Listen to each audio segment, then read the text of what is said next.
그리고 눈물도 있고 또 하나는 눈이거든요. 그 흩날리는 첫 장면도 그렇고 마지막에 공연하는 장면에서도 보면 눈이 내리는 날 공연을 하는 모습이 보이는데 이 어떤 클로즈업 그리고 눈물과 눈 이런 어떤 그 감독님 나름의 의미가 있었는지 궁금합니다. あと雪とかその顔の涙とか、は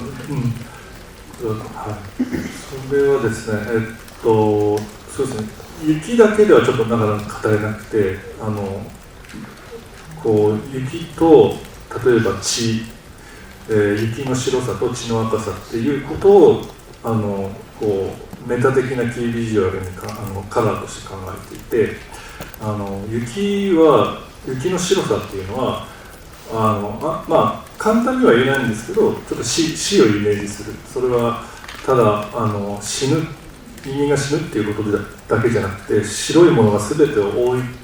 していくことによってまっさらにこうゼロになるというか、そういった死のイメージの白と赤っていうのは、父親が流す血に象徴されるように、人間の生命を司る色でもあって、この白と赤っていうことが、他の場面でも、例えば歌舞伎俳優たちは常に顔を白く塗って自分っていうものを一度こう全てなんですかね、まっさらにするというか、こう透明にしてそこにこう色を入れていく、赤を入れて役の生命をこう吹き込んでいくんですけど、例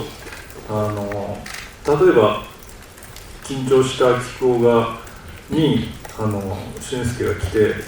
手を触れてる木久扇の代わりに化粧してあげるシーンなども、やっぱり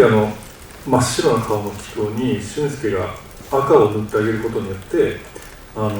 血を飲みたいと言っていた彼に、血を分けてあげることは実際できないんで、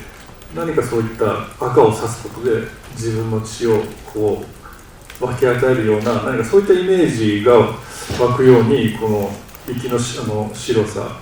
紛争の白さと赤っていうのをこう常に意識していました。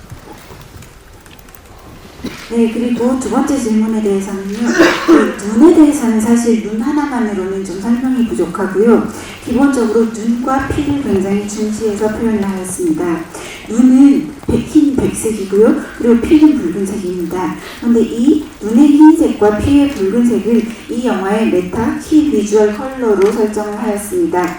이 눈의 흰색이라고 하는 것은 간단히 말씀드리기는 좀 어렵지만 죽음에 대한 부분이 있고, 단순한 죽음뿐만이 아니라 이 흰색이 모든 것들을 뒤덮어서 아무것도 없는 상태로 제로로 만든다라는 의미를 가지고 있다고 생각했고, 피의 붉은색은 그 초반에 나오는 아버지가 죽을 때 아버지가 흘리는 피도 있고 또 뒤에 피도 나오지만 피라는 것은 생명이 깃든 색이라고 생각을 하고 있습니다. 그래서 이 흰색과 빨간색을 가부키 화장에 있어서도 맨 처음에 배우의 얼굴에 전체적으로 완전히 흰색으로 얼굴을 뒤덮습니다. 그것은 그 배우 자신을 투명하게 완전히 비운다는 의미를 가지고 있고요. 거기에 붉은색으로 화장을 하기 시작하면서 배역이라는 생명을 불어넣는다라는 의미가 있다고 생각을 하였습니다. 그래서 그 큰 무대에 서기 전에 키쿠오가 너무나 긴장이 되어서 떨려서 화장이 안 될 때 슌스케가 오잖아요.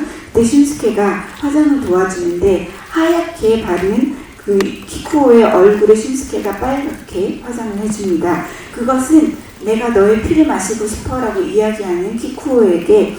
비록 자기의 피를 나누어줄 수는 없지만 피를 나누어주는 느낌 같은 것이 날 수 있도록 얼굴에 빨간색으로 화장을 슌스케가 해주는 그런 식의 그 연출을 넣었습니다. 그래서 이 분장에 있어서도 그렇고 눈과 피에 대해서 이런 식으로 영화 속에 담았습니다. 그리고 또 한국 문화를 하나 알려드리겠습니다. 편히 하세요. 관객분들에게 전하고